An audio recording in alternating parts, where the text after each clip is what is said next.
Halo teman-teman, kembali lagi di podcast Night in Tokyo, sebuah podcast yang melahirkan perspektif baru tentang Jepang dari cerita-cerita kehidupan orang-orang Indonesia di Jepang.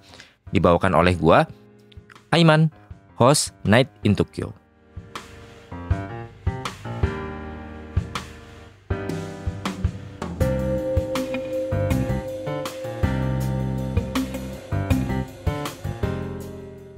Halo teman-teman, kembali lagi dengan gue Iman di Night in Tokyo. Gimana teman-teman kabarnya semingguan ini? Semoga teman-teman tetap sehat, tetap baik-baik aja, tetap lancar semuanya. Kerjaannya, yang rezekinya juga, yang masih studinya juga. Untuk kali ini teman-teman, untuk episode kali ini gue kedatangan Hafu lagi. Jadi kalau teman-teman pernah atau sempat dengerin beberapa episode yang lalu, yang bareng si Karin. Nah, di sini tuh ada adiknya sekarang. Jadi di sini ada Yumi. Halo. Halo. Jadi Yumi Kaneko juga berarti ya? Kaneko juga. Jadi Yumi Kaneko. Gimana kabarnya semingguan ini? Semingguan ini atau akhir-akhir ini? Kuliah ya? Masih kuliah ya? Iya, sekarang lagi ujian. Jadinya tuh lagi sibuk-sibuknya. Oh, ini bukan lagi ini ya? Apa summer?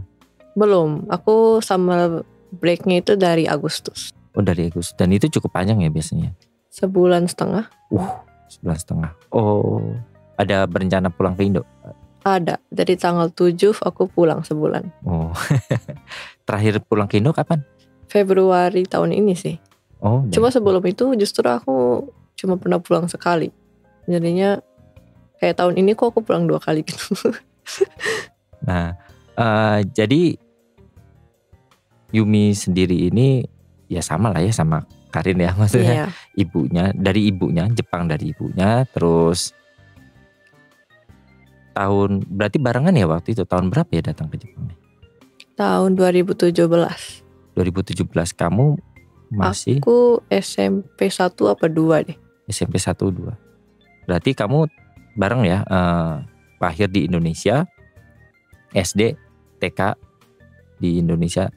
Bisa ceritain sedikit nggak kehidupan apa ya? Ya masa-masa anak-anak atau kehidupan waktu sekolah gitu di Indonesia. Kayak misalkan, berarti kamu juga nggak di ini juga kan ya? Nggak di sekolahin di sekolah Jepang juga kan? Enggak. Di Indonesia. Aku juga bukan di sekolah internasional. Jadi aku tuh sekolahnya sekolah nasional plus. Nah itu ada di Tangsel. Terus aku dari TK sampai SMP 1 itu di sekolah yang sama. Oh terus ya? Terus iya. Terus tuh sekolah kelas aku tuh orangnya cuma sekitar kayak 20-an gitu. Oh. Jadi kayak orang itu aja gitu bertahun-tahun sampai SMP. Dari kelasnya TK juga sampai SMP. Dikit gitu ya? Iya. Nah waktu itu tuh sempat kepikiran gak akhirnya balik, atau bisa dibilang balik lah ya, balik atau dikirim ke Jepang? Kayaknya pas itu sih nggak kepikiran deh. Aku kira kayak sampai kuliah tuh bakal terus di Indonesia gitu. Iya. Kamu sendiri dari secara pribadi ada bersinggungan langsung nggak sih dengan culture Jepang waktu dari kecil? Kalau mama aku sih dulu pas masih kecil tuh sering kayak ngajarin bahasa Jepang gitu. Nah jadi itu dia kayak ngajarin aku tulis hiragana, katakana, kanji gitu. Jadi kita dapet textbook Jepang gitu. Terus kita kayak belajar tiap hari gitu. Dan gitu kayaknya aku pernah pulang beberapa kali ke Jepang. Liburan ya? Iya. Di tempatnya rumahnya mama aku itu di Fukuoka, di Ukiha City. Jadi aku tuh kayak sekitar berapa kali tuh udah ke situ gitu buat ketemu kakek nenek keluarga gitu. Liburan dan lain-lain gitu. Tapi nggak pikiran gitu bakal akhirnya menetap di Jepang? Nggak kepikiran sih. Waktu pertama kali berarti SMP kelas 1 naik kelas 2 atau pas naik kelas 1? Pas naik kelas 1 deh kayaknya. Iya. Datang ke Jepang kaget gak? Kaget sih kaget. Tapi kayak nggak gimana ya, kayak nggak panik gitu. Jadi jadi tuh begitu aku datang ke Jepang gitu, aku kan langsung hari ketiganya aku sampai itu aku udah SMP gitu, udah masuk ke sekolahnya gitu. udah dapat seragam, udah udah duduk gitu di kelas gitu. Oh, ini banget ya, berarti kayak tadinya udah, berarti bukan gak ada transisi liburan terus baru Iya. datang pindah langsung Langsung ganti masuk seragam gitu, gitu. iya. Jadi justru karena bingung jadinya aku nggak terlalu panik gitu kayaknya. Datang ke Jepang jadi ini gak sih, kalau Kikoku Shijo itu di kelas jadi ini juga gak, apa namanya, kayak pusat perhatian gitu gak sih? Iya sih, karena kan kalau tempat aku Kiha City itu kan pedesaan banget ya. Jadinya tuh iya. iya, anak-anak kayak returning students Kikoku Shijo itu jarang banget gitu. Nah jadi tuh mereka tuh kayak pas aku datang ke sekolahnya, pas aku tuh kan datang ke Jepang, balik ke Jepang, hari keduanya tuh aku udah ke SMP-nya buat kayak nanya-nanya gitu. Nah terus tuh udah dikasih tahu gitu ke sama anak-anak yang itu, nih 2 hari lagi nih bakal ada anak baru masuk gitu kan. Nah mereka tuh udah excited banget gitu katanya. Jadinya begitu aku masuk semuanya langsung kayak datangin meja aku, udah gitu kayak nanya-nanya gitu. Tentang Indonesia? Enggak sih, kayaknya mereka lebih kayak nama kamu siapa, udah itu kamu sukanya apa gitu-gitu. Cuma waktu itu kan aku bahasa Jepangnya belum terlalu bagus ya. Jadinya aku kayak cuma iya aja gitu. Cuma gitu aja terus. Ada stigma apa gak sih kalau di anak-anak kayak gitu? Kayak misalkan, kalau Kikoku Shijo tuh biasanya kayak gini nih, enggak ya? Oh itu sih, ini kayaknya untuk kayak apa sih, kebanyakan stereotype orang Jepang ya, bukan cuma murid-murid sekolah aja. Kayaknya mereka tuh pikir Kikoku Shijo berarti bisa bahasa Inggris. Oh, equal tuh bisa bahasa Inggris. Jadi ini mungkin karena kebanyakan returning students Kikoku Shijo itu rata-rata dari negara-negara yang berbahasa Inggris, dari Amerika, dari Australia, dari Inggris gitu kan. Atau setidaknya misalnya mereka di Spanyol gitu pun mereka bisa ke international school.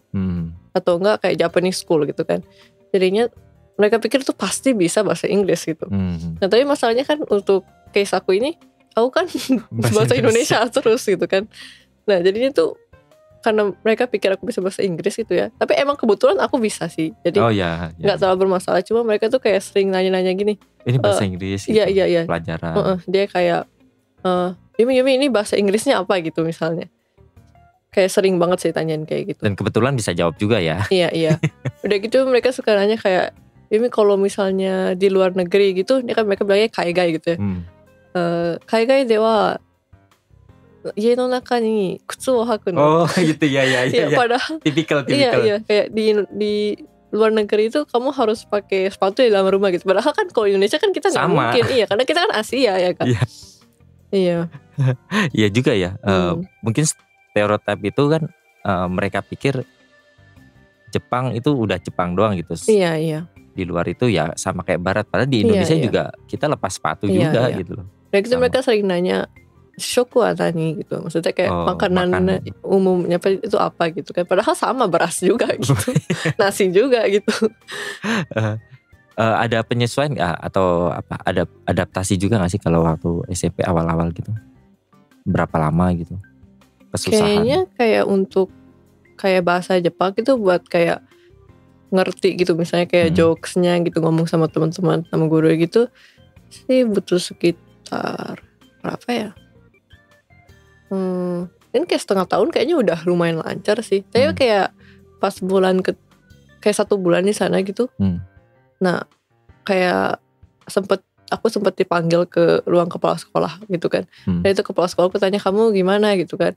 Terus aku bilang kayak ya oke baik-baik aja gitu kan. Udah gitu dia bilang katanya dia dengar dari teman-teman aku sama guru-guru aku tuh adjust cepet banget gitu katanya. Katanya tuh aku tuh udah ada punya kayak grup teman gitu, udah kayak terus-terusan di situ aja gitu, malah baru masuk sebulan gitu. Jadi kayak guru aku kayak lumayan muji aku sih tentang itu. Mungkin karena ini juga kali ya, karena teman-teman juga excited semua gitu kan waktu iya itu. sih, jadi diajak ngobrol terus gitu. Iya. Dan lama-lama plus ya masih SD juga cepet ya belajar bahasanya dan lain-lain. Kalau kanjinya sendiri juga ngejar juga gitu. Ngejar sih. Jadinya ada guru gitu yang kayak volunteer buat bantuin aku. Jadi pas satu-satu gitu ya. Apa maksudnya? Kayak man to man gitu ya. Iya, jadi pas lunch break gitu aku biasanya kayak ngerjain kanji gitu bareng guru aku. Dan itu kalau misalnya aku ada nggak ngerti apa aku nanya gitu. Berarti waktu itu nulis kanjinya masih meletot-meletot gitu. Iya. Jadi beda banget sih sama sekarang. Terus kalau nyatet gimana waktu itu? Kalau nyatet ya aku cuma kayak ngikutin aja gitu yang apa yang tulis di papan tulisnya gitu. Tapi aku nggak ngerti gitu sebenarnya. Sampai ya 6 bulan baru itu udah tahu tuh pelajarannya. Tapi tetap aja sih nggak juga sih kalau misalnya kayak bahasa Jepang itu kan pasti kayak jauh lah ya kan pasti. Jadinya kayak masih nggak ngerti juga, cuma ya untuk kayak level SD mungkin udah bisa gitu. Kalau pelajaran sendiri di Indonesia kan katanya kan cukup padat gitu loh. Jadi kadang-kadang kalau atau Jepang sama juga ya, misalkan bahasa matematikanya tuh kadang-kadang Indonesia tuh SD itu aja udah advance gitu loh. Kalau di Jepang sama atau enggak? Kurang lebih sama sih. Jadi begitu aku pindah ke Jepang itu kayaknya sama aja sama level yang aku belajar di Indonesia gitu. Jadi kayak nyambung gitu. Tapi pasti pakai kanji dong. Pakai sih kalau misalnya kayak yang kalau matematika kan ada soal-soal yang ada soal kayak ceritanya soal ceritanya itu sih bahasa Jepang sih. Iya. Oke. Itu SMP 3 tahun, terus akhirnya masuk SMA ini lagi ada adaptasi lagi atau karena udah terbiasa jadi? Iya sih, jadi menurut aku tuh lebih gampang SMP-nya daripada SMA-nya kalau aku. Oh iya? Iya, karena pas SMP itu kan karena mungkin aku juga karena cuma anak satu-satunya yang kayak butuh support gitu. Itu semuanya tuh kayak ngebantu aku gitu kan. Udah gitu kayak karena mereka tuh nggak terlalu gimana ya, kayak guru-gurunya tuh ngertiin aku gitu. Mereka tahu aku punya background yang kayak gini, makanya mereka kayak tahu kalau aku butuh support lebih banyak gitu. Udah gitu mereka tuh kalau seandainya aku ngelakuin kesalahan apa gitu, misalnya nilai aku kurang bagus gitu, mereka tuh nggak terlalu dimaklumin gitu kan. Nah, dan gitu aku kan untuk naik ke SMA itu aku butuh ujian. Nah, di daerah aku itu cuma ada satu sekolah yang nerima Kikokushi Jonyushi. Nah, itu kebetulan SMA aku gitu. Nah, jadi ya agak jauh sih dari rumah, cuma aku akhirnya lewat Kikokushi Jonyushi aku berhasil masuk ke situ. Jadi aku masuk ke situ. Nah, jadi di kelas aku di SMA itu ada 2 orang lagi yang Kikokushi Jo. Jadi bertiga kita. Dari mana? Dari dua-duanya dari China. Oh, oke. Nah, terus tuh jadi kita bertiga, tiga-tiganya masuk semua. Habis itu ada satu orang ini yang Kikokushi ini teman aku ini, dia pintar banget gitu. Pintarnya tuh nggak masuk akal gitu. Maksudnya tuh pintarnya tuh secara akademis. Iya. Jadi dia tuh kayak matematika bisa gitu kan, sejarah bisa gitu. Udah itu bahasa Jepang, padahal dia tuh kayak bahasa Jepangannya masih kaku, tapi kalau nulis gitu dia jago. Oh, gitu. Karena dari mungkin karakternya itu ya sama ya. Dari China gitu. Jadinya guru-gurunya itu kayak yang di SMA itu mikir aku tuh kurang berusaha gitu. Oh, membandingkan ya. Iya. Itu sama sih kasusnya ketika kita orang-orang Asian yang non Chinese atau Korean gitu, waktu di Nihongo Gakko itu gue sendiri paling sebel sebenarnya. Karena ketika kita dicampurkan dengan misalkan bukan sentimen sama orang Chinese ya. Kalau kita dicampur dalam satu kelas dengan orang Chinese, itu tuh rasanya tuh nggak efektif gitu loh, nggak fair gitu. Kenapa? Karena ketika ada soal dokai atau apa sih ya, dokai itu ya yang bacaan-bacaan gitu, orang Chinese kan cepet kan nangkapnya. Perkara dia bisa baca maksudnya bisa baca atau enggak itu kan urusan lain gitu, tapi secara tulisan bisa nge-scan kan. Iya. Nah, sedangkan kita butuh waktu misalkan ya 10 menit, 15 menit untuk ngertiin dalam satu persoalan itu kan. Nah, orang Chinese ya giliran kayak gitu cepet banget tuh. Gak nyampe semenit 2 menit udah tahu jawabannya, mana bener lagi. Nah, kayak gitu-gitu. Nah, giliran apa ya namanya, giliran waktu kaiwa, nah ini yang non Chinese sama yang non Chinese biasanya lebih suka. Iya. Karena ya satu-satunya yang kita bisa apa ya, bisa bagus bahasa Jepangnya kan di kaiwanya kan. Nah mereka kadang-kadang kebalikannya, kayak readingnya bagus tapi conversationnya jelek gitu. Jadi mereka kayak kalau lagi conversation tuh lagi kayak nggak semangat gitu loh, kayak ngomong asal-asalan kayak gitu-gitu. Nah udah berapa kali tuh gue nulis. Ini kayaknya mending dipisahin deh. Yang Chinese hidup biarin aja sama orang Chinese gitu loh. Kita ya misalkan yang dari Southeast atau South Asian gitu kan, kumpulin aja jadi satu gitu. Karena kita butuh effort buat mempelajarin kanji. Mungkin sama kasusnya dengan itu gitu. Iya. Karena dia melihat dia nggak melihat bahwa orang Chinese itu punya kelebihan di situ kan. Dikiranya kamu sama dia ya sama gitu. Padahal ya nggak bisa ini kan, nggak bisa apple to apple gitu. Gitu. Oh berarti ini juga pressure juga nggak? Iya sih. Nah tapi kalau di case aku ini, temen aku ini dia itu lebih pintar daripada teman-teman Jepang aku gitu yang di kelas juga. Jadi itu top gitu di kelas dia. Dia emang bener-bener pintar gitu. Oh iya. Iya. Kebetulan Chinese juga gitu kan. Iya. Jadinya tuh mereka bilang si ini aja bisa, masa kamu nggak bisa gitu. Nyebelin sih. Nah tapi aku juga sih kayak looking back gitu ya. Kayak sekarang aku pikir sih emang sih aku kayak emang kurang effort sih. Sebenarnya aku bisa kayak lebih belajar lagi gitu. I can push myself more gitu sih. Aku ngerasa. Tapi ya untuk saat itu sih aku kayak gimana ya, karena kan sekolah SMA aku tuh sekolah favorit ya, jadinya oke. Jadinya tuh kayak belajarnya tuh juga cepet banget gitu. Misalnya kayak pelajaran yang buku yang harusnya kita selesaiin di kelas 2 itu udah kita masuk dari kelas 1 gitu. Maksudnya mereka tuh kejar terus gitu, dipadetin gitu. Iya. Jadinya kayak aku tuh udah kesusahan buat ngejar gitu kan. Udah gitu mana pas kalau misalnya aku nilai aku jelek itu aku dimarahin, itu dibentak-bentak gitu kan ya. Jadinya aku udah kayak kehilangan motivasi juga sih pas itu gitu. Jadinya aku emang sih ada kurang effort lah. Aku juga memang harusnya kayak lebih berusaha sih menurut aku. Itu bukan di kota kamu tinggal kan? Bener gak sih? Iya. Jadi aku kan tinggal di Ukiha City, tapi aku tuh naik kereta dari situ sekitar 30 menit ke Kurume City. Jadi itu sekolah aku tuh di besar Kurume. Ya? Iya. Dan cukup favorit? Iya sekolahnya, iya.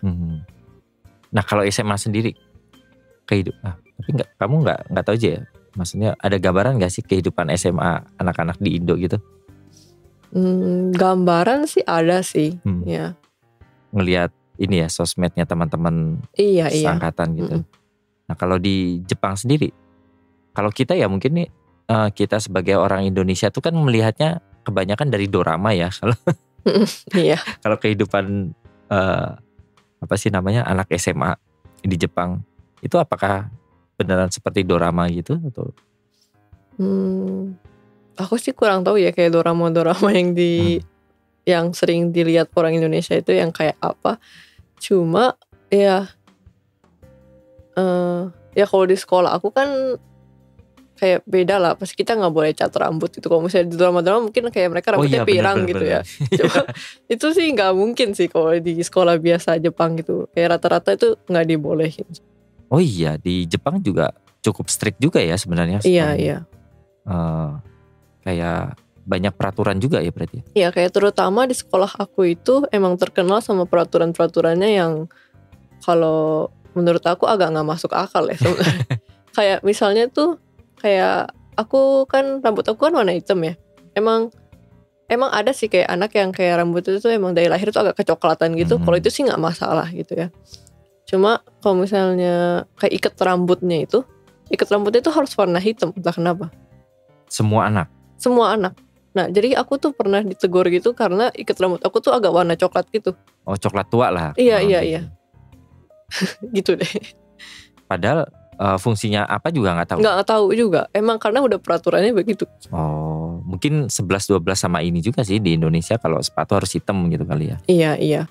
Sepatu hitam merek apapun, kayak pokoknya hitam. Bahkan nggak tahu ya kalau sekarang ya teman-teman. Tapi dulu waktu gue sekolah juga saking saking malesnya beli yang hitam banget itu kan. Kadang-kadang ada stripe putih pun akhirnya kita ini sendiri tuh. Spidolin gitu. Jadi biar hitam semua. Tapi nggak tahu ya sekarang kayak gitu-gitu.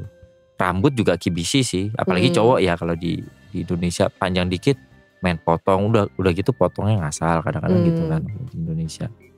Ada yang aneh lagi nggak kalau di? Oh, yang aneh lagi satu lagi itu kan kita seragam aku kan kayak kemeja warna putih gitu. Kalau yang kalau yang samar itu yang musim panas itu dia kayak lengan pendek kemeja, terus ada kayak pitanya gitu di tengah. Nah itu kita ada peraturan pakaian dalam kita itu harus warna putih. Ini ya apa sih namanya ya yang di dalamnya ya? Iya, jadi dalamannya tuh harus warna putih gitu. Aku sih nggak tahu di Indonesia itu ada peraturan ini atau enggak ya. Cuma di sekolah aku yang SMA yang Jepang itu lumayan ketat gitu tentang peraturan ini. Saya teman aku tuh pernah, dia itu pas lagi pelajaran olahraga, kayaknya dalaman dia itu kayaknya bukan warna putih. Padahal aku aja nggak kelihatan loh kalau aku ya. Nggak aku lihat gitu ya? Aku lihat aja nggak notice gitu. Tapi dia dipanggil sama guru aku terus ditegur gitu. Kok kamu pakaian dalamnya bukan warna putih ya gitu. Padahal gurunya cowok sih sebenarnya. Jadi aku sih kaget sih lihat itu. Mungkin sangat ini kali guru-gurunya tuh kayak saking hafalnya dengan peraturan tuh semua murid tuh kayak di scanning gitu nggak sih sama mereka itu? Iya sih. Udah gitu mungkin menurut mereka daripada peraturannya masuk akal atau nggak masuk akal itu menurut mereka mungkin nggak penting. Menurut mereka itu mereka mau anak-anak ini mengikuti peraturan yang udah ada. Disiplinnya ya. Iya. Oh iya soalnya gue sendiri pernah tuh dengar atau baca berita yang ada anak hafu juga, mungkin karena sama bule ya, terus rambutnya ya entah itu sepirang apa nggak tahu, karena nggak boleh cat rambut, jadi rambut naturalnya dia aja harus diitemin gitu loh. Itu tuh kayak sebenarnya nggak masuk akal banget gitu, karena kan dia kalau ngecat kan effort kan, ya nggak sih? Nah itu tuh sampai segitunya ya berarti ya? Karena kayaknya sih kalau itu mungkin karena udah dibilangin gitu ya. Karena mungkin itu jadi masalah kan ya, mungkin sejak berita itu. Jadinya kayak sekolah-sekolah udah gak boleh bilang kayak gitu lagi gitu.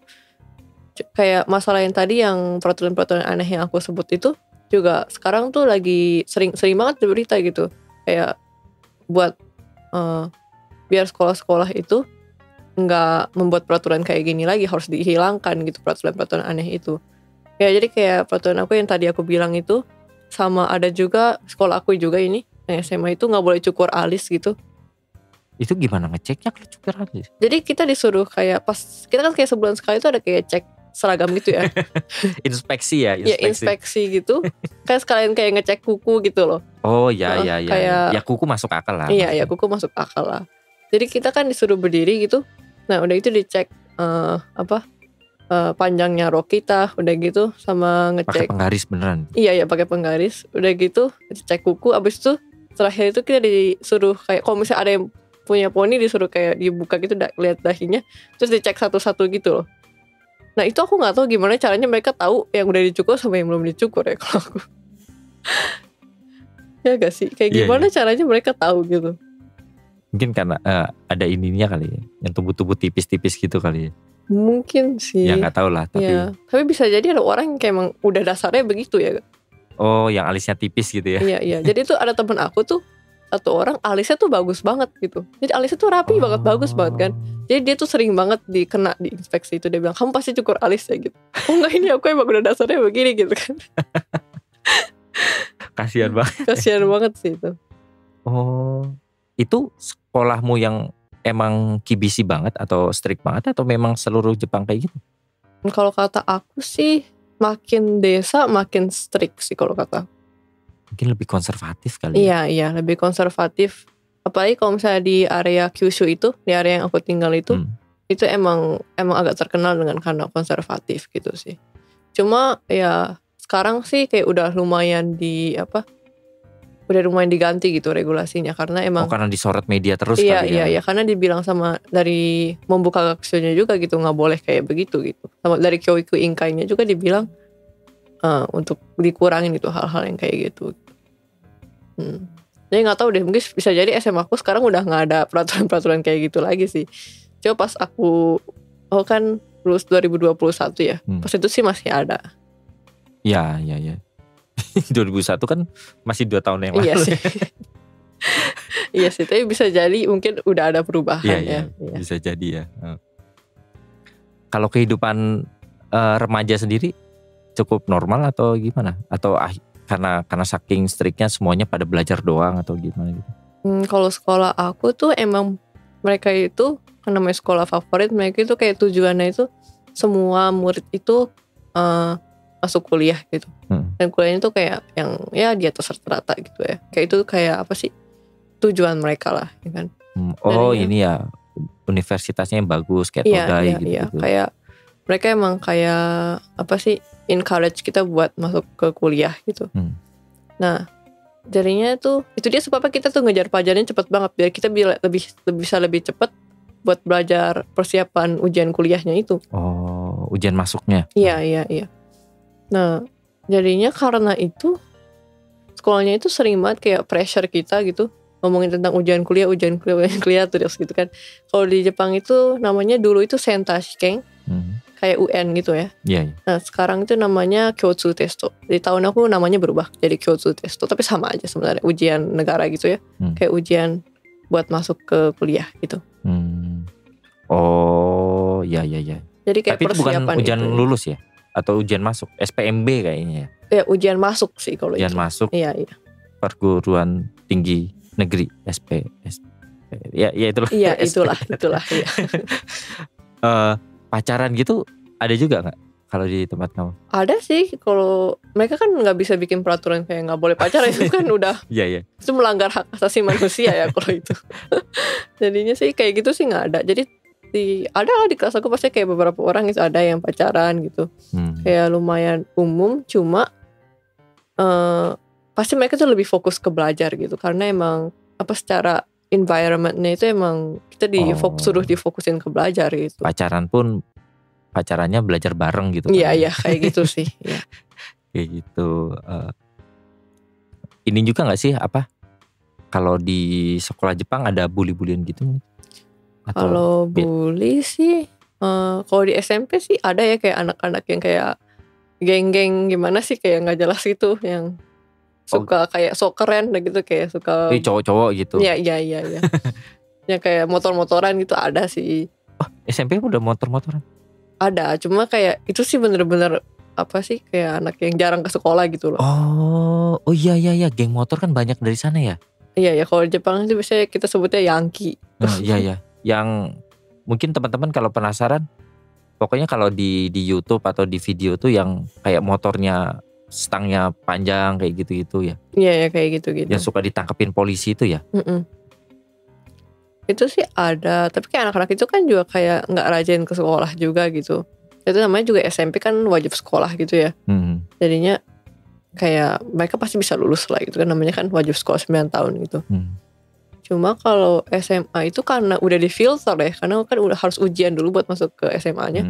Yang niat doang. Iya, jadi rata-rata yang masuk ke sekolah SMA aku itu ya yang emang mereka itu emang mau ke kuliah, mau masuk kuliah, emang niat belajar gitu. Jadi untuk bully sih jarang sih ya. Kayak paling kayak ada juga paling kayak diomongin teman gitu loh. Agak dijauhin teman gitu. Gak ditemenin ya. Iya. Kayak gitu sih ada lah pasti. Namanya juga anak-anak remaja sih, iya. Pasti ada lah. Yang seru apa kalau di SMA Jepang? Kalau di SMA Jepang mungkin kayak festival-festival yang kayak kegiatan-kegiatan yang ada di Indonesia itu mungkin kita ada Taikusai atau Bungkasai. Kalau Taikusai itu kita kayak sport festival. Jadi kita kayak festival olahraga, kita kayak ada acara kayak lomba lari gitu-gitu. Kayak mungkin kayak 17-an gitu ya, mungkin kayak gitu ya. Terus ada delegasinya yang kuat di sini, dia yang maju gitu. Iya. Jadi kita itu biasanya dibagi tim gitu kan. Jadi timnya itu dibagi secara warna. misalnya kita ada Akagumi, Aogumi gitu. Ya, ya. Jadi kayak tim merah, tim biru gitu. Itu kan dia kita kayak diacak gitu ya. Jadi kayak bukan satu kelas itu tim merah itu bukan kayak gitu. Jadi kita di satu kelas pun kita warnanya beda-beda gitu. Oh, berarti bukan antar kelas ya? Bukan. Jadi antar tim gitu. Antar tim. Ya, jadi kalau misalnya udah disebut, misalnya mereka udah kasih tahu nih kamu tim apa gitu, misalnya kita langsung kayak heboh gitu, kita kamu tim apa gitu. Oh, karena random juga ya? Iya, random. Kalau bunkasanya?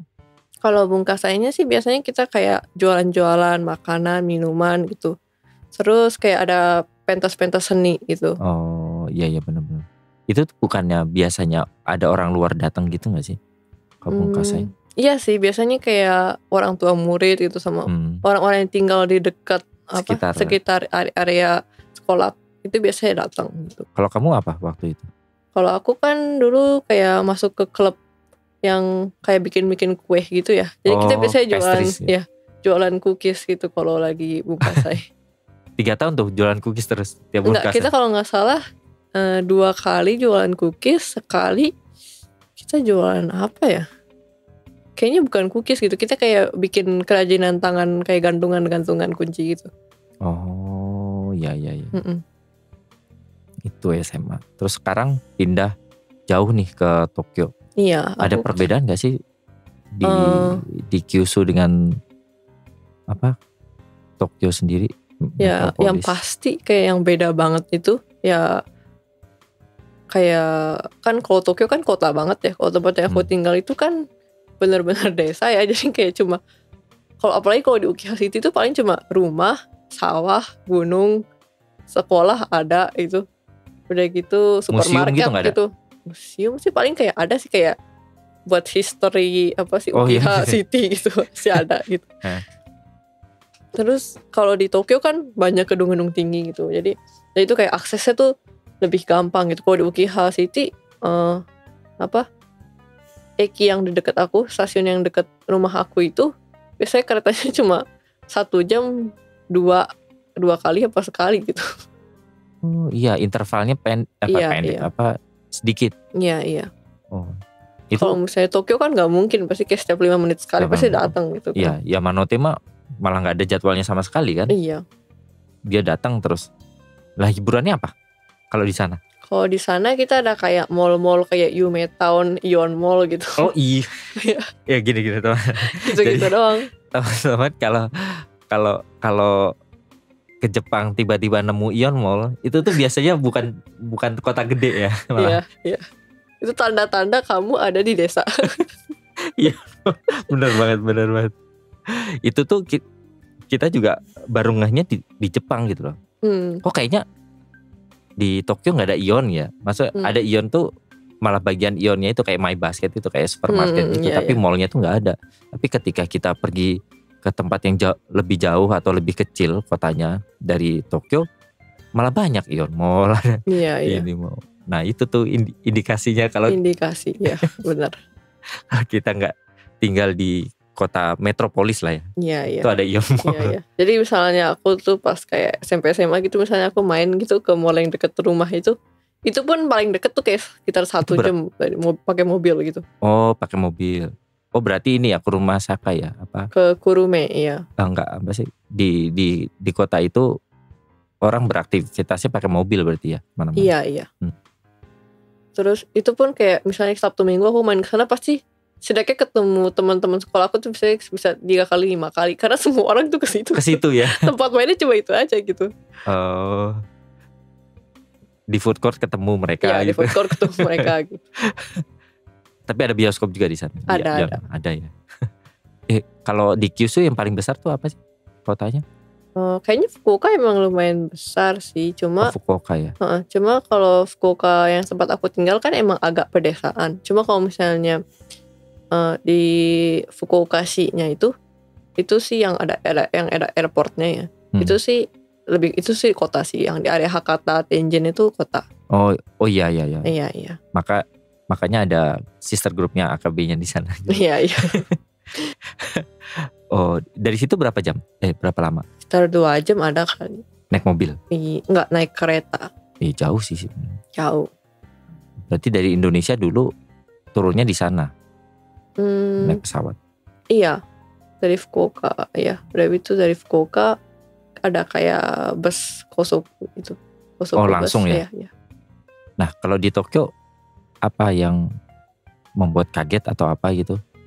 Ya pasti orangnya banyak banget sih, itu sih udah pasti ya. Iya memang. Apalagi kan Tokyo kuliah, banget. aku kan kuliahnya kan di area Shibuya ya. Oh ya itu apa sih? Yang di Shibuya Scramble Cross itu dekat. Nama universitasnya? Di Aoyama Gakuin. Oh Aoyama Gakuin. Iya. Jadinya tuh pasti aku kan tiap hari di Shibuya gitu. Jadi kayak kaget sih tuh, kayak orangnya tuh banyak banget gitu. Udah gitu suka ada orang yang kayak tiba-tiba kayak apa sih, nanya-nanya gitu ke aku, kayak apa sih, boleh minta nomor telepon deh. Oh nampak. Iya nampak. Itu kayak semua orang pernah kena deh ya kalau Iya. di Ini Jepang. buat orang-orang yang dengar podcast ini tuh nggak tahu apa itu nampak. Jadi nampak itu istilah di Jepang buat misalnya nih kita lagi di jalan gitu, udah gitu ada orang kayak tiba-tiba datengin kamu, udah gitu kayak minta kenalan gitu. Iya, Itu kayak ya PDKT gitulah ya. Iya. Nggak tahu juga sih kadang mereka itu buat apa gitu ya. Kadang ada yang kayak emang mereka itu kayak pengen ngomong aja sama cewek gitu. Ada juga kadang tuh yang buat kayak nipu gitu loh. Oh ada scam juga. Ada scam juga kadang ada katanya. Dan gitu yang ketiga itu ada yang buat ngajak-ngajak kita masuk ke apa sih itu namanya, agama-agama gitu. Oh iya. Ya. Itu juga ada. Jadi Iya. emang harus agak hati-hati sih kayak gitu-gitu tuh. Iya macam-macam lah. Karena kadang-kadang di Ikebukuro juga banyak sih. Banyak sih ya. Kayak ngajak kenalan terus mau minum bareng atau enggak kayak gitu-gitu Iya, kan. kayak gitu-gitu. Itu ya itu malah normal ya sebenarnya. Bukan normal, maksudnya itu ada pemandangan normal sebenarnya di Jepang gitu. Iya. Jadi apalagi kayak Shibuya. Kayak pertama kali aku udah ke Tokyo, kayak karena kan aku anak desa ya, jadi aku tuh anaknya tuh kalau di desa gitu ya, di tempat aku tinggal itu kita misalnya lagi jalan gitu, kita ketemu orang, kita pasti ai-satu gitu, kita bilang ohayou gozaimasu gitu, konnichiwa, konbanwa gitu. Itu udah pasti gitu. Biasanya anak yang lebih muda kayak yang lebih tua biasanya kita ai-satu duluan gitu. Kayak di Indo. Iya itu udah normalnya gitu kalau di desa-desa Jepang. Tapi kalau di sini nggak mungkin ya kasih. Nah, jadi pas aku pertama kali nampak itu ya kan, karena aku kan anak desa ya, jadinya aku masih balasin gitu, aku kayak enggak aku nggak tahu, sorry ya nggak bisa gitu. Nah tapi sekarang sih aku udah cuek aja ya. Aku lihat aja nggak, udah aku lihat jalan aja terus lurus gitu. Nggak bakal dikejar juga gitu. Iya. Tapi kadang ada sih kalau misalnya kayak lagi malam-malam banget itu di Shibuya, misalnya aku lagi pulang gitu, aku pernah ada kejadian. Bukan, ini di Gotanda deh. Di Gotanda aku lagi pulang kerja, aku jalan gitu kan, terus tiba-tiba tuh ada orang datangin aku, terus dia kayak nanya-nanya gitu. Nah dia kan kayak nanya jalan atau nanya apa gitu ya. Jadi aku kira dia tuh bener-bener lagi tersesat gitu. Jadi aku bilang aku sih kurang tahu area ini, sorry ya gitu kan. Udah gitu dia bilang oh ya oke gitu kan. Udah gitu aku jalan lagi lurus, terus dia ngejar lagi gitu kan. Terus dia nanya gitu kayak kamu abis ini ngapain gitu kan. Terus aku udah aduh ini sih udah gak boleh dong ya kan. Nah tapi masalahnya tuh di jalan itu tuh kayak agak sepi gitu loh. Jadi aku tuh takut pas itu kan. Nah terus aku kayak aku nggak balesin, terus aku jalan aja terus gitu kan. Nah terus aku kira dia tuh udah nggak ada gitu kan. Aku kira dia udah pergi kemana gitu kan. Nah terus tuh aku kayak pas lagi berhenti di lampu merahnya itu, aku lihat ke samping, ternyata dia tuh ngikutin aku terus dari tadi di belakang gitu. Terus gimana? Nah udah gitu aku langsung waduh ini orang ngikutin gitu kan. Nah udah gitu aku kan lagi mau ke stasiunnya ya kan ya. Nah aku jalan terus gitu. Udah gitu begitu aku masuk ke stasiun gitu, aku masuk ke Kai-satunya itu, dia udah gak ngikutin sih. Tapi dia ngikutin sampai stasiun gitu. Ya kalau udah stasiun kan biasanya suka ada ini kan. Iya. Apa kantor polisi itu, pos polisi. Pasti takut juga sih. Tapi kayak aku udah takut aja bakal diikutin ke rumah gitu takutnya. Iya sih, itu kayaknya banyak di Tokyo gitu. Iya sih. Kayak kalau misalnya masih rame gitu gak apa-apa ya. Cuma kayak kalau misalnya kayak lagi sepi gitu jalannya sih agak serem sih. Di Tokyo banyak orang aneh juga gak sih? Iya. Kalau dibandingin tempat kamu, ya gak mungkin sih, kayak jauh kan banget sih. Jauh banget ya memang ya. Ai-satsu sih lucu banget. Iya.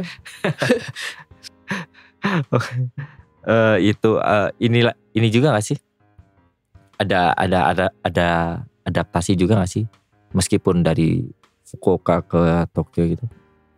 Ya ada sih, tapi kayaknya nggak terlalu kayak sulit sih kalau kata aku. Cuman kaget aja kali ya. Iya, Banyak orangnya, terus belum lagi kecampur sama turis. Iya. Sekarang itu. Jadi kamu udah semester berapa? Aku itu sekarang tingkat 3. Berarti semester berapa ya? 6. Tahun ketiga kan? Berarti semester 6. Oh benar. Bentar lagi nyari ini dong. Nyari kerjaan. Iya, bentar lagi job hunting. Kamu ini juga gak sih di Tokyo? Apa namanya? Baito juga gak? Iya, aku baitonya lumayan banyak sih. Aku kan kalau SMA itu kan aku gak dibolehin baito ya sama SMA-nya. Kayak secara peraturan. Ada sih yang bolehin gitu. Kalau sekolah aku tuh gak boleh. Iya. Berarti emang sekolah kamu ini banget ya? Iya sih. Ya mereka emang bener-bener kayak, emang karena secara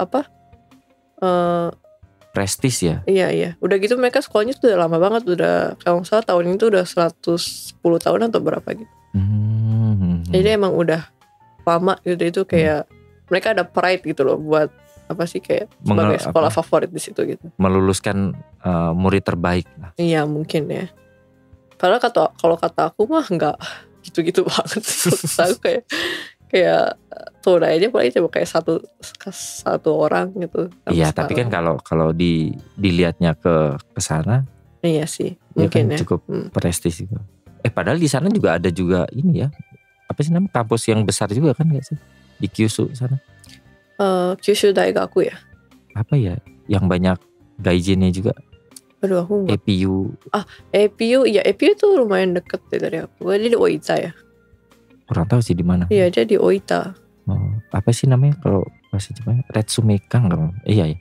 Asia Taihyo Retsumeikan Daigaku kan. Iya, mungkin. Mungkin iya itu ya. Yang EPU itu kan. Emang katanya juga antah berantah juga sih. Iya emang. Kehidupannya udah di dalam kampus doang. Kan Retsumeikan ada yang di Kyoto ya, satu lagi. Ada juga ya. Aku sih ikut sih ujian yang di Kyoto itu. Cuma aku milih sekolah yang di Tokyo. Iya. Nah itu balik lagi. Baito juga di Tokyo. Jadi sejak kuliah itu aku Baito pertama aku itu ngajar privat gitu. Jadi kayak aku ke rumahnya kayak private tutor gitu. Jadi aku ngajarin anak-anak SMP SMA itu kayak belajar gitu. Buat siap-siap ujian masuk kuliah gitu. Itu berapa tuh sejam? Itu ada kualifikasinya gak sih? Atau kualifikasinya kayaknya sih asal aku kayak di universitas aja gitu sih. Kayaknya iya. Ada penyalurnya sendiri atau? Iya, aku emang lewat perusahaan gitu. Kayak ada sih kayak kita kayak keluarin kayak CV udah itu kayak background kita sama mensetsu gitu ya, kayak interview gitu. Itu kalau udah lolos ya kita cuma tinggal kalau misalnya ada panggilan gitu kita cuma tinggal ke rumah itu terus ngajar gitu. Ngajarin matematika, bahasa Inggris gitu. Terus? Itu sih per jam 2.500 sampai 3.000 yen. Iya. Lumayan juga sih. Lumayan sih. Apalagi kayak anak-anak yang aku ajarin tuh udah kayak bisa sendiri gitu, udah pinter-pinter gitu kan. Jadi aku kayak jadi teman belajar doang ya sebenarnya. Iya, cuma kayak kalau mereka nanya apa baru aku kayak bantuin gitu, tapi rata-rata mereka udah bisa sebenarnya. Jadi mereka belajar terus kamu ngeliatin gitu ya? Iya, cuma kayak paling ngecek gitu. Ya sih, tapi karena kurang menantang pekerjaannya jadi aku berhenti. Private tutor lumayan itu. Ya. Lumayan sih, cuma ya bosen ya kan? Iya sih. Jadi aku tuh mulai kerja jadi aku kerja apa ya? Kayaknya aku mulai kerja di restoran, dan itu restoran Indonesia di Jepang. Ya. Nah, di situ tuh baru aku tuh kayak setelah bertahun-tahun di Jepang kan aku pakai bahasa Jepang terus tuh. Nah, iya benar. Iya, jadinya siapa yang ngomong bahasa Indonesia juga kan? Iya. Tapi ngobrol sama kakak? Sih biasanya pakai bahasa Inggris deh. Tapi campur bahasa Indonesia juga sih. Gitu deh. Nah, terus tuh aku jadinya tuh sejak masuk ke kerja di situ tuh, jadi akhirnya aku kayak baru pertama kali punya komunitas orang Indonesia di Jepang gitu. Kayak aku nggak tahu ternyata sebesar ini ya gitu. Tokyo mungkin nih sih. Iya sih, iya sih. Iya juga ya, Mm-mm. karena datang gitu 3 hari langsung masuk sekolah. Mm. Udah tuh abis itu nggak pernah berhubungan dengan komunitas Indonesia sama sekali ya. Iya paling kayak ya ada lah kayak nelpon keluarga Indonesia gitu, atau enggak kayak kadang kayak teman-teman SD aku kayak ngontak gitu ada gitu. Oh masih kontak-kontakan gitu ya. Iya, tapi aku kayak masih sering kayak apa sih kayak baca-baca berita Indonesia gitu sih ya, sering sih karena kan kayak ya penasaran aja. Penasaran Iya. di Indonesia. Lagi gimana? apa gitu kan, lagi ada apa gitu. Oh bahasa slang berarti masih paham. Masih sih, tapi mungkin yang akhir-akhir ini udah nggak tahu deh kayaknya. Tapi yang jadul-jadul mungkin tahu. Oh iya di Cinta Jawa gimana kerjaannya? Apa? Ya, jadi Cinta Jawa itu restoran yang aku kerja itu kan ya. Kan aku kerjanya sebagai waitress ya, jadi aku kayak bikin minum gitu, kayak ambil pesanan itu, kasir gitu-gitu. Ya, jadi karena aku kayak pakai bahasa Indonesia banyak ya kalau di situ. Jadi ini lagi ya. Jadi kayak inget lagi gitu. Ada yang lupa nggak? Pernah ada lupa nggak? Lupa sih. Atau mungkin lebih tepatnya kayak nggak tahu namanya gitu. Terus pas disebutin oh iya ini namanya kayak gitu. Iya itu sih pasti ada, tapi kadang itu kayaknya bahasa apa aja kayaknya aku ada deh. Kayak Jepang juga kadang aku tahu bahasa Inggris tapi aku lupa bahasa Jepang gitu. Kadang kayak aku lupa bahasa Inggris tapi aku tahu bahasa Jepangnya gitu. Atau kadang tuh aku tahu bahasa Indonesia tapi aku nggak tahu bahasa Jepangnya, tapi aku tahu bahasa Inggrisnya gitu. Itu kayak itu kayaknya berarti kamu native 3 dong ya berarti ya. Trilingual kan harus berarti. Iya sih, tapi bahasa apa? Inggris kan aku bukan native ya, karena aku kan belajar sendiri ya. Jadi sama belajar di sekolah gitu ya. Jadinya nggak bisa termasuk native gak sih? Oh iya ya. Iya. 2 ya 3 lah. Iya sih. Itu jadi sempat jadi tutor juga, terus jadi waitress di Cinjau juga. Dan gitu abis itu aku mulai kerja babysitter dari tahun lalu. Babysitter juga? Iya. Oh suka anak-anak kayaknya kamu? Suka. Jadi aku tuh biasanya ngurusin anak dari di bawah 6 tahun lah. Sampai dari 3 sampai 6 tahun mungkin. Antara itu. Jadi aku kayak paling ke rumahnya gitu. Udah gitu kayak ya masakin, kasih makan.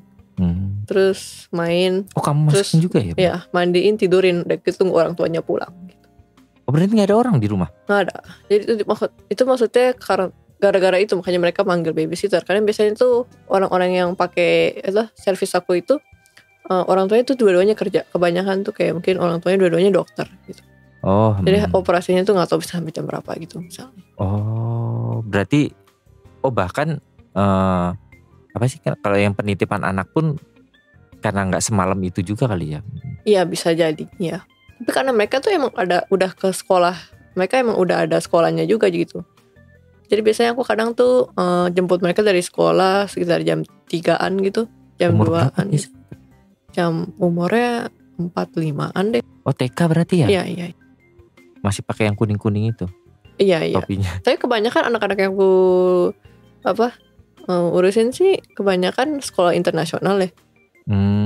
Jadi kebanyakan tuh mereka kayak half Indonesia Amerika, bukan half Jepang Amerika gitu, half Jepang mana gitu kebanyakan. Iya. Berapa itu sejam? 1.800 yen. Gede juga ya? Iya sih, jadi kayak misalnya aku masuk jam 9 pagi gitu kan. Sabtu Minggu nih aku masuk jam 9 pagi, mereka pulang jam 11, aku udah lewat 2 emang per hari. Oh iya juga ya. Oh, jauh lah ya kalau dibandingin Indonesia sih. Ya. Oh. Ini juga gak sih pernah dapat yang rewel gak? Ya pasti ada lah, namanya anak umur segitu ya. Tantrum pasti, gitu. Iya pasti ada itu. Apalagi tuh kadang tuh mereka tuh misalnya rewelnya tuh kayak di bus gitu atau di kereta gitu. Itu sih susahnya sih itu sih. Susah ya. Jadi kayak ada orang-orang sekitarnya tuh kayak ngeliatin aku tuh kayak kamu gak bisa ngurusin gitu. Padahal bukan keluarga. Padahal bukan anak aku juga, coba ya emang responsibility aku kasih. Jadinya aku tuh kayak sekarang sih aku kayak udah lumayan bisa gitu, kayak kan aku udah tahu karakter anaknya gitu, jadi kayak tahu nenanginnya gimana gitu, udah tahu. Pas pertama-tamanya doang sih aku agak panik sih. Pas pertama ketemu, pas baru kenal gimana tuh? Tuh kan dia juga anaknya juga ogah-ogahan gak sih? Tergantung anaknya sih, tapi kayak anak yang sering aku lihat itu sih mereka lumayan kayak gimana ya, ekstrovert gitu anak-anaknya. Jadi mereka tuh kayak hari pertama ketemu aja mereka udah peluk-peluk aku gitu. Oh ya masih Iya. kecil juga ya. Iya. Tergantung anaknya sih itu. Dan internasional juga. Iya. Soalnya ya nggak tahu sih. Ya itulah. Soalnya kalau budaya Jepang tuh kan jarang banget apa sih pegang gitu jarang banget sih. Oke. Ini kita ngomong ke depannya nih. Kamu sendiri udah tertarik apa mau jadi apa, atau dan apakah terus bakal tinggal di Jepang atau pengen kembali gitu suatu saat ke Indonesia gitu? Kalau secara realistis sih menurut aku, karena di Jepang itu kan dia lulusnya tuh bulan Maret ya, dan itu sekolahnya tuh mulai bulan April gitu ya. Nah kalau di luar negeri itu kan misalnya sekitar bulan 9, bulan September, Agustus gitu ya. Iya. Jadinya kalau seandainya aku mau kerja di perusahaan luar negeri itu, jadinya aku bakal ada kayak gap gitu loh. Nah jadi kalau misalnya mau smooth gitu, misalnya aku kayak begitu aku lulus langsung kerja itu, ya pasti bakal di Jepang gak sih kayaknya. Kayak kalau untuk bidang apa sih, aku masih kayaknya aku lumayan fleksibel deh kalau masalah itu. Kayak aku tuh kayak ya kalau kakak aku ya Karin ya, itu dia kan punya passion gitu ya. Aku tuh dibandingin kakakku itu nggak terlalu punya passion gitu. Saya kayak aku nggak punya kayak lebih kayak air gitu ya. Iya lebih kayak air ya, benar. Kayak aku tuh ya asal kayak bisa support diri aku gitu kan. Udah gitu kayak kehidupan aku kayak ya nggak ada comfortable gitu, nggak ada isu ya, menurut aku apa aja sih gitu. Tapi emang sih kayak kalau bisa gitu aku mau ya kayak raih setinggi-tingginya lah kalau bisa gitu. Secara karir ya? Secara karir ya. Oke. Berarti tetap di Jepang? Tetap sih di Jepang sih kayaknya. Tapi aku juga kalau misalnya masuk gitu, kayak misalnya kan ini aku ada rencana buat magang-magang gini ya. Nah itu rata-rata di perusahaan luar, tapi dia itu di Japanese branch-nya. Kayak di Tokyo branch-nya gitu kebanyakan. Multinasional. Iya. Jadi bisa jadi misalnya aku masuk perusahaan itu nih, misalnya aku dipindahin ke luar negeri gitu, itu ada kemungkinan juga gitu. Iya. Seperti biasa buat penutup, jadi ada 2 pertanyaan. Semua guest yang datang ke Night in Tokyo selalu ditanyain dengan 2 pertanyaan ini. Jadi pertama, kira-kira apa sih suka dan gak sukanya dengan kehidupan di Jepang sendiri? Kalau sukanya ya pasti aman sih. Aman sama kebersihan itu udah pasti gitu. Kayak misalnya aku di Indonesia gak mungkin aku kayak malam-malam gitu jam 10 gitu jalan sendirian itu. Di Jakarta gitu aku bisa hilang ya. Iya. Bahaya banget sih memang. Iya, soalnya di Indonesia kan misalnya kayak ada sering kayak kasus kayak begal gitu ya. Itu gak mungkin gitu gak sih di Jepang. Iya. Jadi kayak masalah keamanan itu ya pasti itu. Untuk aku itu kayak salah satu hal Jepang yang aku suka. Sama kebersihan juga ya kan. Kayak sampah-sampah itu di jalan-jalan itu biasanya gak ada gitu ya. Defaultnya aja udah bersih ya. Iya. Itu sih hal yang aku suka sih dari Jepang. Terus hal yang aku kurang suka itu kalau misalnya hidup di Jepang itu kita tuh schedule-nya itu padat banget kalau kata aku. Entah kenapa tuh rasanya tuh kayak gimana ya, misalnya kayak jadwal aku tuh kayak kuliah terus kerja terus tidur terus main sama temen tuh kayak 1 bulan sebelumnya aja udah aku kayak schedulein gitu. Kayaknya entah kenapa tuh rasanya lebih padat gitu. Orang-orang tuh lebih karena Tokyo juga kali. Jadi bergeraknya lebih cepat gitu. Iya, kayak bergeraknya harus lebih cepat gitu. Yang itu kayak aku nggak ada kayak time to stop and like enjoy gitu rasanya. Kayak aku terus-terusan dikejar waktu gitu, entah kenapa rasanya. Iya, di Jepang emang kayak Iya gitu. iya. Kayak kereta aja aku harus naik kereta jam segini, udah itu nanti aku nori kayaknya jam segini, udah itu segini gitu. Kalau nggak naik, kadang-kadang kalau nggak naik yang jam segini, estimasinya langsung berubah gitu. Iya. Jadi kalau pengen datang tepat waktu tuh memang harus kita kalkulasiin dulu gitu. Kalau telat jadwal yang ini udah pasti telat gitu, misalnya bisa kayak gitu. Ya gitu memang ya di Jepang khususnya Tokyo lah ya. Maksudnya kalau orang tanya kenapa orang Jepang disiplin, kadang-kadang ya mau nggak mau juga sih, ya nggak sih? Iya. Karena keretanya juga apa ya namanya? Kita tuh bisa datang tepat waktu di Jepang itu ya karena didukung oleh infrastrukturnya sendiri nggak sih? Iya.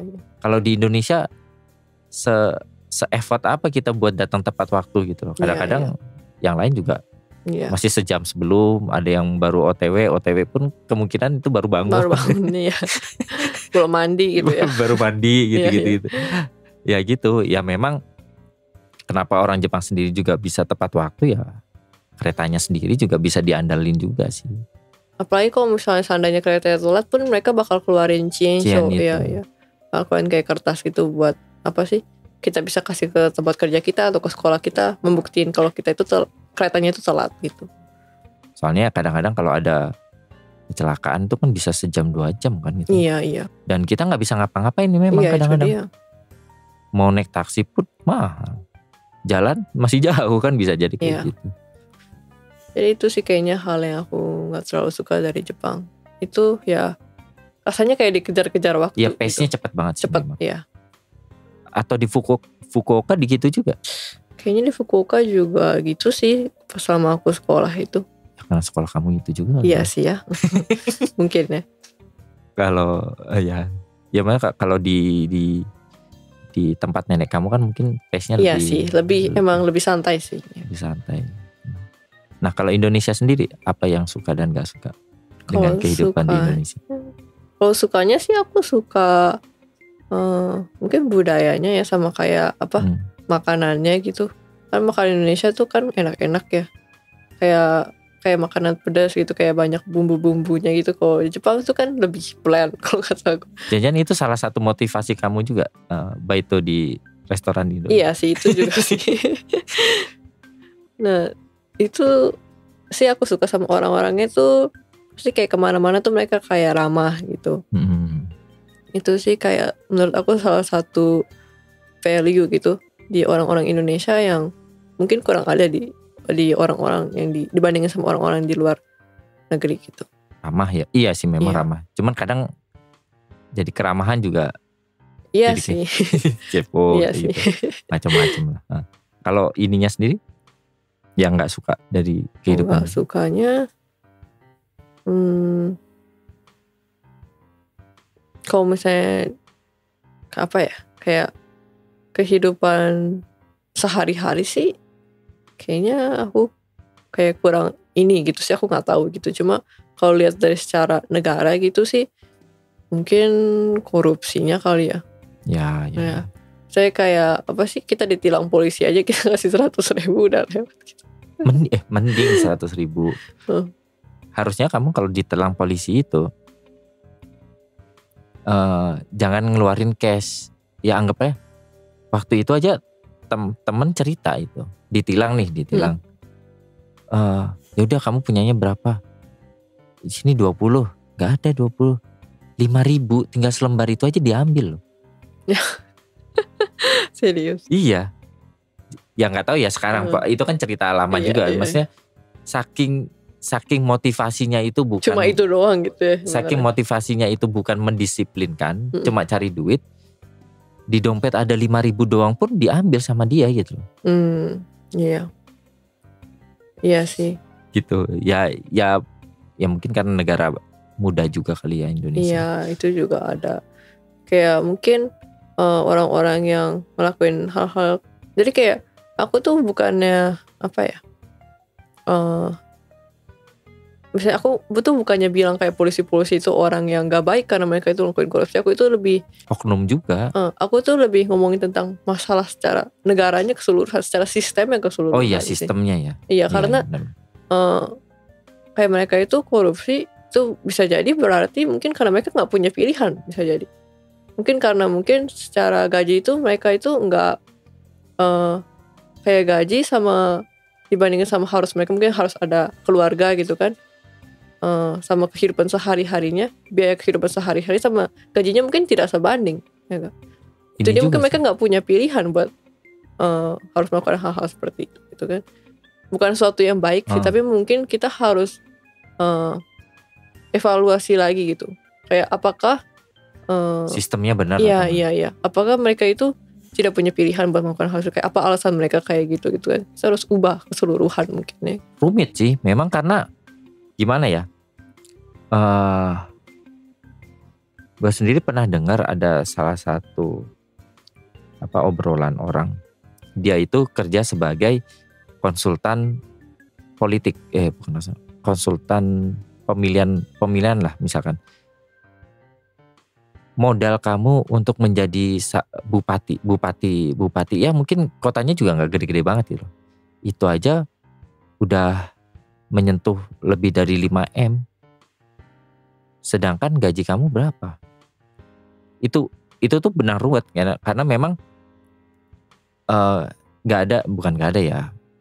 Gue sendiri juga nggak tahu ya maksudnya tentang politik dan lain-lain, cuma pernah denger doang kayak sistem pembiayaan politik di Indonesia juga aneh gitu loh. Karena mungkin seharusnya sistem biaya politik itu kan harusnya kayak biaya pemilu kampanye itu kan harusnya dari negara gitu loh. Tapi kan karena sistemnya juga nggak jelas, akhirnya banyak ikut campur atau banyak orang-orang yang memang punya kepentingan dan punya uang itu tuh ikut campur gitu. Nah dari situlah mulai muncullah istilah kayak jadi timbal balik dan lain-lain gitu ya. Benar juga kadang-kadang bisa dibilang kalau dibilang nggak ada pilihan, kayaknya tetap ada pilihan. Cuman emang iklimnya aja yang mendorong mereka untuk seperti itu. Kan kita nggak tahu ya maksudnya.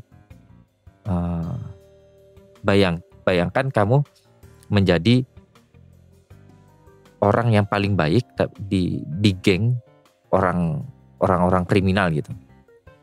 Kan kamu yang jadi aneh sendiri nggak sih? Bisa jadi orang yang jujur itu ya kayak gitu bisa. Di Indonesia ya saking apa ya istilahnya, korupsi aja tersistematis gitu. Kayak gitu-gitu ya. Ya memang sistem di Indonesia kayak gitu juga sih. Mau gimana gitu loh. Iya sih, kayak mungkin orang-orang yang sebenarnya itu nggak ada niat kayak gitu, tapi karena ke bawah. Iya, karena teman-temannya kayak gitu semua, jadinya dia juga nggak mau ikut gitu kan. Ke bawah gitu. Apa ya? Ini di luar konteks juga sih sebenarnya. Bukan di luar konteks, maksudnya ada cerita bokap gue sendiri kan kerja di salah satu BUMN di Indonesia. Dia tuh pernah bilang ke nyokap bahwa untuk mencapai posisi direktur atau misalkan posisi direktur yang lebih atas lah, itu tuh udah bukan dihitung secara prestasi. Itu emang udah lobby politik. Karena BUMN kan. BUMN kan pemegang saham terbesar kan negara. Nah itu tuh direksi direktur BUMN itu ya untuk mencapai situ ya harus main politik juga gitu. Bukan pure ini juga apa sih namanya, bukan pure karena prestasi ya gitulah. Serumit itu sih sebenarnya Indonesia. Iya sih, cuma aku yakin sih Indonesia itu sih bakal berubah kalau kata aku. Karena yang pertama itu mereka tuh populasinya ya nomor 4 di dunia ya sekarang. Gede banget dan kebanyakan itu mayoritasnya itu anak-anak muda. Oh ya. Iya. Jadi kebalikannya Jepang sebenarnya. Kalau Jepang kan dia sekitar mayoritasnya umur 50 ke atas, 60 ke atas gitu. Anak mudanya sedikit. Tapi kalau Indonesia itu kebalikannya. Indonesia itu bakal negara yang bakal terus yang punya apa sih kesempatan buat berubah gitu secara keseluruhan menurut Tapi udah cukup berubah juga sih Iya sih, sebenarnya. itu juga. Apalagi kalau misalnya masalah teknologi, Indonesia itu masuknya cepet banget sebenarnya. Bahkan jauh lebih cepat daripada mentalnya. Iya. Maksudnya kita kan kayak sesimpel kita di Jepang kan beberapa tahun ini kan orang udah pakai PP dan lain-lain gak sih? Padahal jauh sebelum itu 2 tahun 3 tahun sebelum di Indonesia tuh udah pada pakai OVO semua gitu. Iya. Maksudnya servis yang sejenis gitu bahwa Iya.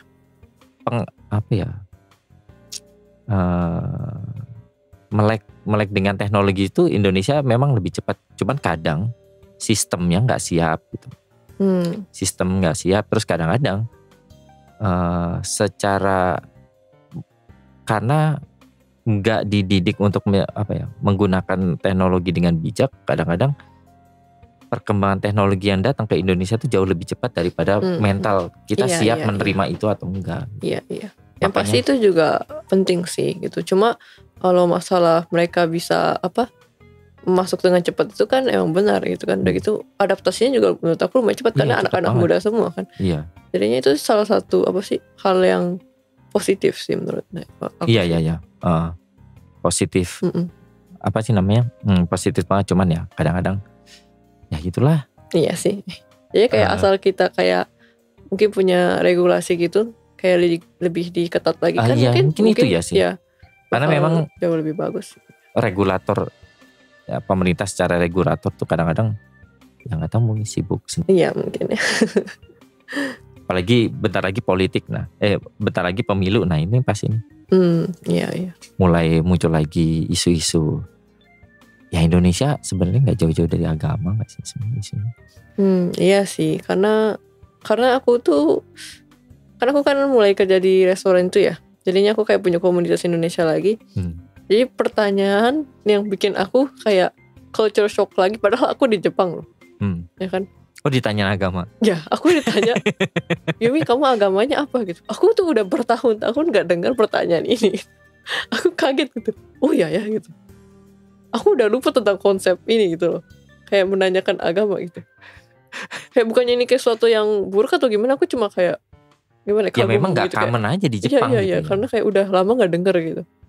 Iya, karena di Jepang itu urusan agama kan ranah personal kan. Ranah private gitu. Jadi negara itu gak apa sih namanya, gak mengurusi hal itu gitu loh. Itu bukan ranah pemerintah gitu. Nah di Indonesia tuh enggak gitu.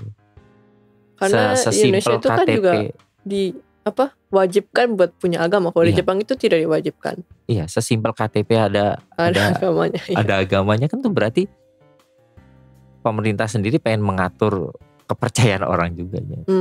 Iya sih. Cuma karena memang mungkin karena Pancasila juga ya, sila kesatunya juga begitu ya. Jadi mungkin mengikuti itu ya. Menurut saya bukan sesuatu yang buruk sih, cuma itu mungkin perbedaan yang paling besar bisa jadi ya di Jepang sama Indonesia itu. Meskipun kadang agak ironis ya. Iya kan sih. yang di ini cuma 5 apa? Yang diakui 7 gak sih? 7, 6 ya? Sama Konghucu sama Konghucu ya. Baru. Iya kan. Padahal agama kan banyak kan. Kayak gitu juga. Iya sih. Ya itu. Tapi itu lucu sih. Iya Mungkin selama kamu SMP udah gak pernah mendengar pertanyaan itu waktu pertama datang. Bukan pertama atau pas pertama kenal jangan-jangan. Iya, jadi pas pertama kenal tuh rata-rata ditanyain kamu agamanya apa gitu. Aku sampai bingung gitu. Oh ya aku lupa loh gitu. Kamu jawab apa? Aku jawabnya sih Buddhis ya. Cuma aku kan ya bisa dibilang Buddhis KTP mungkin ya. Karena kan kalau di Jepang itu kan kita emang konsepnya agamanya itu nggak ada. Kita emang kayak ke kuil gitu sih ada gitu. Cuma itu gak bisa dibilang agama sih kalau kata aku. Setengah culture juga. Iya, setengah budaya sih. Ya. Makanya orang Jepang kadang juga bingung juga ditanyain agamanya apa, karena bukan dia nggak percaya atau nggak datang ke kuil, tapi menurut mereka itu agama, konsep agama dia dan kepercayaan dia dan apa yang kita ketahui tentang agama kayak beda gitu. Makanya beda, bingung iya, kan. Iya. Bingung. Nah, kamu sendiri udah 20 tahun belum? Kenapa? Udah 20 tahun berarti atau belum kamu? Di mananya? Di sini. Oh, maksudnya umur aku? Iya, umurmu. Iya, maksudnya umur. Aku sekarang 20 tahun ini 21. Oh, berarti udah ini kan, gak bisa dual lagi kan? Eh Nggak bisa Indonesia. sampai 22 deh kayaknya. Oh sampai 22. Iya. Kamu bakal milih mana? Aku sih belum tahu sih ya. Cuma karena aku kuliahnya di sini, kayak kemungkinan kerjanya di sini juga, ya pasti mungkin kemungkinan besar pilih Jepang. Oh, ya benefitnya kayaknya juga banyak di Jepang kayaknya. Mungkin ya, ya. Secara kayak healthcare ya mungkin. Ya dan visa juga enak kayaknya di Jepang. Iya sih, itu juga sih. Jadi kamu belum milih ya? Berarti kamu punya 2 paspornya sampai sekarang? Sekarang sih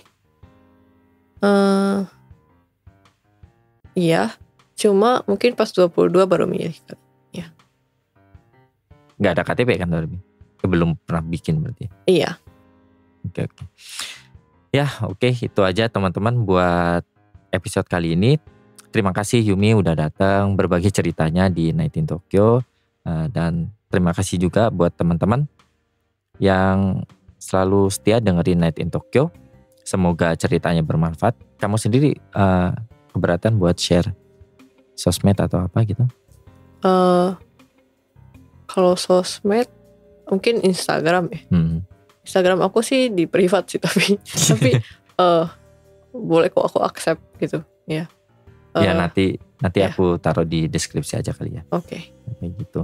Dan teman-teman juga jangan lupa buat follow Instagram Night in Tokyo juga di @night.in.tokyo, karena di sana biasanya gue bakal berbagi informasi yang berkaitan tentang Jepang dan hal-hal yang berkaitan tentang podcast ini juga teman-teman. Dan tentunya teman-teman bisa langsung kunjungi di website Night in Tokyo di www.nightintokyo.com. Di sana ada blog yang gue tulis, ada foto jalan-jalan juga, dan tentunya teman-teman bisa dengerin seluruh podcast mulai dari yang paling awal sampai episode yang paling baru sekarang. Semuanya ada di www.nightintokyo.com. Sekali lagi terima kasih Yumi udah datang ke Night in Tokyo, udah berbagi ceritanya, dan terima kasih juga buat teman-teman yang udah tetap setia dengerin Night in Tokyo. Selamat malam, selamat beristirahat, dan sampai jumpa lagi di episode Night in Tokyo selanjutnya. Bye-bye.